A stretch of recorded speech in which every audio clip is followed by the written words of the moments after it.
Alright guys, Borussia Dortmund and Manchester City have just played out a 0-0 draw at the Signal Iduna Park in Germany, in Dortmund, to be specific.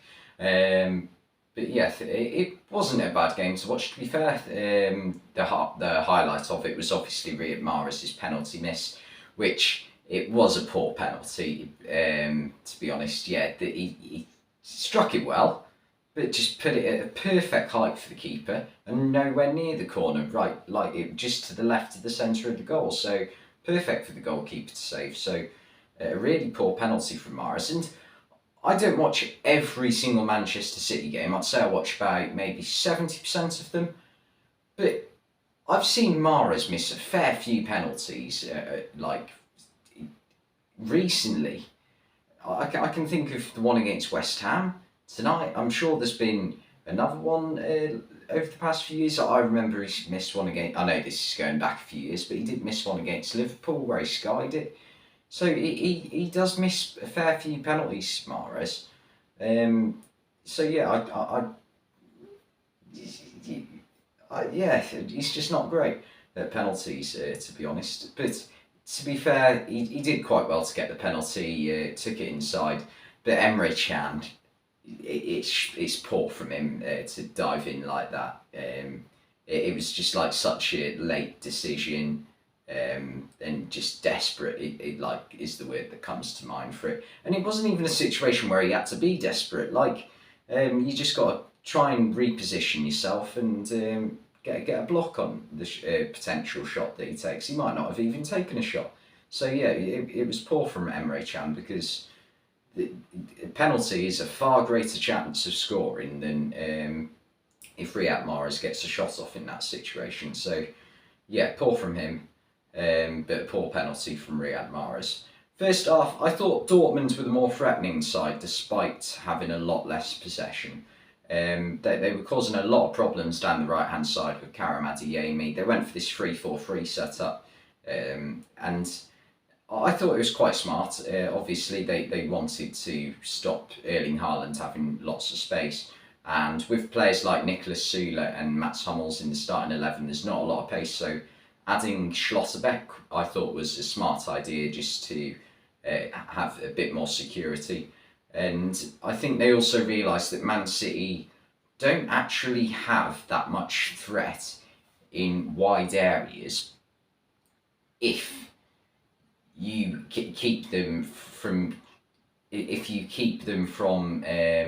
running into the box. So if you start with a back three, I think you have got a great chance of beating Man City. And also, I think the other thing was that they were keeping the Man City fullbacks, Cancelo and John Stones in this instance, quite well occupied with Karim Adeyemi and who was on the left-hand side. It was partly Torgan Hazard on the left. I can't remember who was on who else. It'll come to me in a minute, I'm sure. I hope. Yeah, but they were causing a lot of problems, and João Cancelo was getting caught out of position quite a lot because he was wanting to get forward, and Nathan Ake wasn't always able to cover because Adeyemi was playing as a wing back, so he was also having to look out for Julian Brandt as well. So it was causing the Man City defence quite a lot of problems. Moukoko as well was running and causing problems all the time. And he did have a really good chance, which I think he should have scored. He tried to open his body up and side foot it in, but didn't quite get enough on it, and it went wide of the post.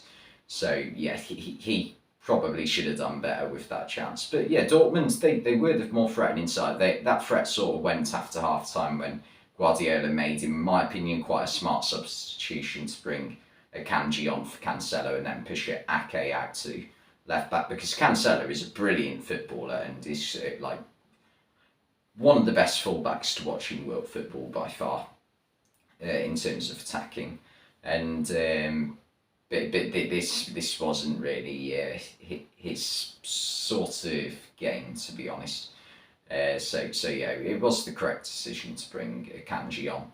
And also he took Haaland off and brought on Bernardo Silva to change the system up a bit. But I just thought, if there is any chance you want, if there's anything you want to fall to a player, it's got to be Haaland. And having Alvarez up there, it just didn't have the same threat to them that having Haaland up there did. And City, whilst they had a lot of the ball, they didn't do an awful lot with it when they were getting it in good positions. So yeah, they'll feel a little bit disappointed with that, I'm sure. But yeah, just trying to think of what else I need to point out. Yeah, just the fact that City really struggled to get going in the first half, even though they did have plenty of possession. I was surprised by this, even though how I've already explained with the three centre backs, I thought that was a smart idea.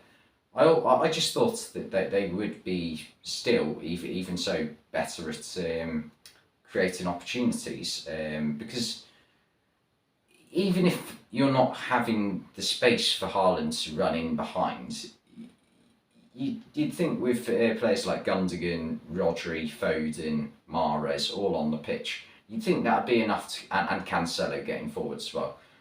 You'd think that'd be enough to create a few opportunities, but no, it wasn't in the end for City. But yeah, still, really good game to watch. I thoroughly enjoyed it. Thanks for watching this video, and I'll see you next time.